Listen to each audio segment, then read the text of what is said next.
Senator Sampson. Thank you again, Madam President. Yeah, so we covered all of those line items but one. The one that I left for the end was to just discuss the amount that is going to be reserved for Planned Parenthood, which is $800,000. And look, I know Planned Parenthood is a controversial organization. Certainly there are people on all sides of the abortion debate that make an issue of what they do, and I don't doubt that they perform a lot of other services that are certainly beneficial to society. But I have a few questions about this particular money, this $800,000, and how it's going to be spent. Through you, Madam President, again to the Chairman of the Appropriations Committee, and again to illustrate priority versus priority, can we determine how this $800,000 will be spent by Planned Parenthood? Is it the same mechanism? The Judiciary Department will write the contract and then the Attorney General will sign it, and we have no policy to govern how that money will be used through you? Senator Austin. Thank you very much. This is through the Department of Public Health for Community Health Services.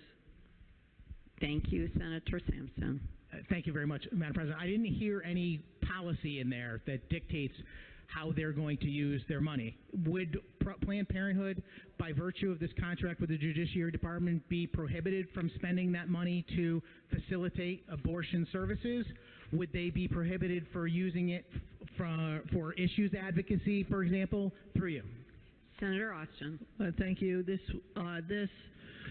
through the Department of Public Health for Community Health Services would be related to community health services, reproductive health issues, checking people for cancer, UTIs, a number of other normal activities that happen within the confines generally of women, but not just women.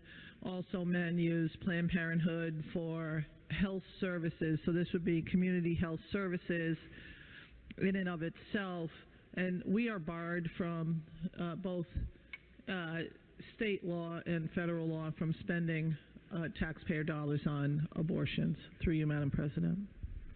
Thank you, Senator Sampson. Thank you very much, Madam President. This has been a trying debate for all the parties concerned, so I won't press the issue, but I will point out that there was no clear answer that I heard that said that this money will not be used for things like issues advocacy. The fact of the matter is that money is fungible. If you give $800,000 to an organization such as Planned Parenthood, that certainly could be shifted to whatever services, allowing them to use more of the money they were going to use for those services for other things. Can I ask through you, Madam President, with respect to our priorities and how we're going to spend this money versus the amendment, is Planned Parenthood really facing an emergency? Can the good chairman tell me, like, for instance, what the net assets are of Planned Parenthood or what their endowment figures might be through you? Senator Austin. Thank you, Madam President. No. Senator Sampson. Thank you very much, Madam President. Well, I can. I looked it up. And it turns out that the Planned Parenthood's 22-23 annual report, which you can get right on their website, indicates that they have net assets exceeding $2.5 billion. That's billion with a B. Billions of dollars. A billion is 1,000 millions. That is an unbelievable amount of money. Our state budget, that's 10% of our state budget. Can you imagine an organization that has this kind of assets? Their endowment fund is $47 million. I don't believe they're in need of money from the state of Connecticut. And I'll go back to what I started this conversation with earlier today, back around noontime, which is that this, as the good Senate Republican leader stated, is a political emergency for the majority. It is not an emergency for the recipients of this money. They are trying to make sure that their base is reminded that they are still with them and they're supporting them, regardless of whether they need that money or not. I'm completely flabbergasted, to be honest with you, that this bill would contain $800,000 for an organization that is so rife with money when we have people that can't afford to pay their bills, can't afford to keep their light bill on, and can't afford to feed themselves in the state of Connecticut. It's a disgrace. It's as simple as I can put it.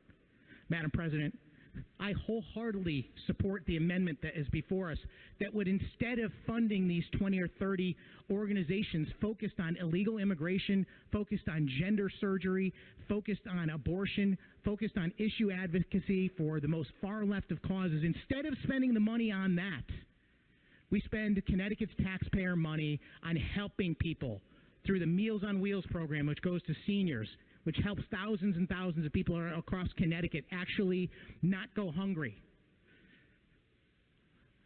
And for the LIHEAP program, which is low-income heating assistance, so we make sure that people can afford to heat their homes in one of the coldest winters we've had in a long time. I encourage my colleagues to look into their hearts and look at this bill and decide what our priorities really are. Should we be promoting political causes, or should we be helping the people of Connecticut? Thank you, Madam President.